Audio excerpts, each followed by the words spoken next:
Gli altri sono senza, di solito teniamo, però ti dico solo perché a te abbia un'idea chiara di quello che è che il vati e vai è un vantaggio enorme per te, perché ripristina la dimensione del fio in funzione, lì bisogna che te fermi, ti tiri fuori, è tutto sporco, è un casino.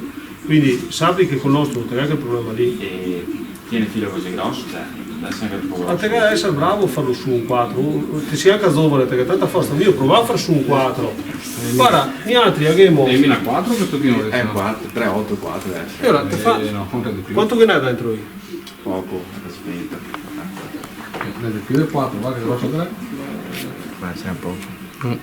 No, se hai una soluzione che sia valida, insomma. No, sempre a condizione che si può farlo su perché È duro, eh? Sì, no, adesso è anche io provo a farlo su perché mette anche il 4. Fa 3 giri, 2 giri. No, è anche troppo grosso adesso questo, insomma. Perché ho provato, è troppo grosso questo. Però ecco io. Cioè, ecco, sembra un filo abbastanza importante comunque da buttare. 3 te giri di solito. Massimo. Va bene. Sì. Se te vuoi, in qualche misura sapete consigliare, dopo me non ho la bacchetta magica, nel senso che me ti dico perché dopo non è altro che forzare qualcuno che sia antipatica alla roba.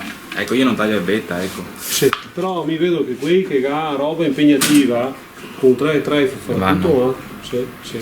Vabbè, allora.